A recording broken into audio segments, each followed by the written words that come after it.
ሰላም የአስገራሚው ዓለም ቤተሰቦች፣ ዛሬ ይዘንላችሁ የቀረብነው ስለ አንዲት ሀገር ሳይሆን ስለ ሌላ ፕላኔት ነው ቢባል ማጋነን አይሆንም። ይህች ሀገር ካላት የቴክኖሎጂ እድገት ለየት ያለ ባህልና ሰውን ግራ የሚያጋቡ አሰራሮች የተነሳ ጃፓን የምትኖረው በ2075 ዓመት ውስጥ ነው ይባላል። ዛሬ ስለ ጃፓን የማታውቋቸውንና ሰውን ጉድ የሚያሰኙ 10 አስገራሚ ነገሮችን ይዘንላችሁ ቀርበናል። እስከ መጨረሻው ተከታተሉ።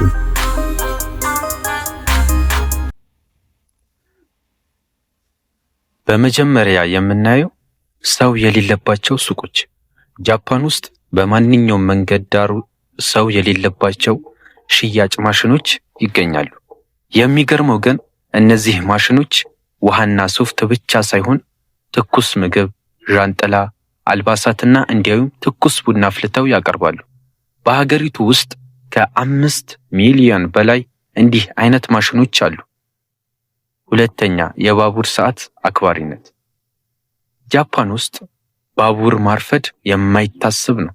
በጃፓን የባቡር ታሪክ ውስጥ ባቡር አረፈደ የሚባለው በአማካኝ 18 ሰከንድ ብቻ ሲሆን ነው።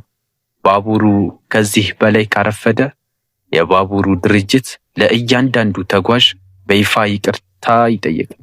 ለሥራ ለሚያረፍዱ ሰዎች ባቡር ስለዘገየ ነው የሚል ማረጋገጫ ወረቀት ይሰጣሉ። ሶስተኛ፣ ጽዳት እንደ ባህል።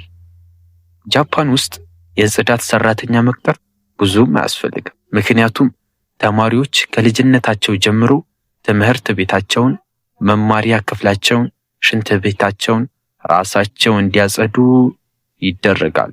ይህም በህዝቡ ውስጥ የኃላፊነትና የጽዳት ፍቅር እንዲኖር አድርጓል።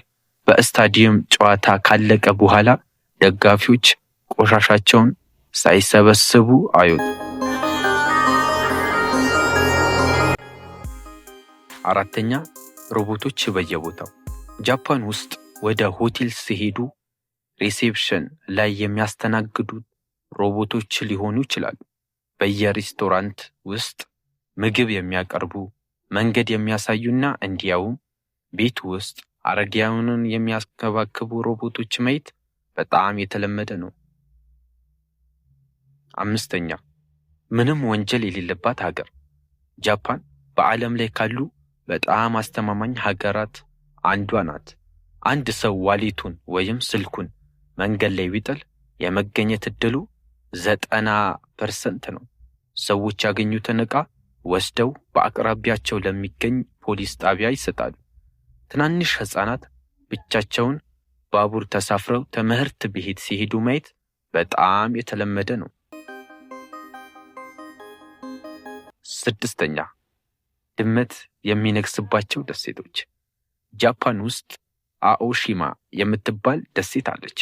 በዚህ ደሴት ላይ ካሉት ሰዎች ይልቅ ድመቶች በ6 እጥፍ ይበልጣሉ። ድመቶች ደሴቷን ሙሉ በሙሉ ወረዋታል ለማለት ይቻላል። ለድመት አፍቃሪያን ይቺ ደሴት ገነት ስትሆን ለአይጦቿ ግን ሲኦል ናት። ሰባተኛ፣ የሚናገሩ ሽንት ቤቶች። የጃፓን ሽንት ቤቶች ከእኛ ሀገር ኮምፒውተሮች በላይ ዘመናዊ ናቸው። ሽንት ቤት ስትገባ ክዳኑ በራሱ ይከፈታል፣ መቀመጫው ይሞቃል፣ ሙዚቃ ይከፍትልሃል፣ አልፎ ተርፎ በራሱ ታጥቦ ያደርቅልሃል። አይጉድ! አንዳንዶቹ ደግሞ የጤና ምርመራ አድርገው ውጤቱን ለስልክህ ይልካሉ። ጃፓኖች ለጽዳት ያላቸው ክብር እዚህ ድረስ ነው። ስምንተኛ፣ አጭር እንቅልፍ በስራ ቦታ። በሌላው ዓለም ስራ ላይ መተኛት ያስባርራል። ጃፓን ውስጥ ግን ስራ ላይ ትንሽ መተኛት ኢኒሞሪ ይባላል። እንደ ትልቅ ስነ ምግባር ይታያል። ስራ ላይ አንቀላፍተህ ከተገኘህ ይህ ሰውዬ በጣም ደክሞ እስከዚህ ድረስ ለድርጅቱ ሰርቷል ተብሎ ስለሚታሰብ ይከበርልሃል። ዘጠነኛ፣ ደንበኛ የሚከራይበት ሀገር። ጃፓን ውስጥ ብቸኝነት ለማስወገድ ወይም ለሆነ አጋጣሚ ቤተሰብ ከፈለጉ የሚከራይ ሰው ያገኛሉ። ለምሳሌ ሰርግ ላይ የሚገኙ ዘመዶች፣ አብሯችሁ የሚበሉ ጓደኞች ወይም እንደ አባትና እናት ሆነው ምክር የሚሰጧችሁ ሰዎች በሰዓት ከፍላችሁ መከራየት ትችላላችሁ። ይህ አገልግሎት በጃፓን በጣም የተለመደና በሕግ የተፈቀደ ቢዝነስ ነው። 10ኛና የመጨረሻው ሰማያዊ የትራፊክ መብራት። በዓለም ዙሪያ የትራፊክ መብራት እኛም ሀገር ላይ እንደምናውቀው ቀይ፣ ቢጫ እና አረንጓዴ ነው። ጃፓን ውስጥ ግን አረንጓዴ ፋንታ ሰማያዊ መብራት ያጋጥማቸዋል። ይህ የሆነው በጃፓን ቋንቋ ጥንት አረንጓዴ እና ሰማያዊ አንድ አይነት ስም ስለነበራቸው ነው።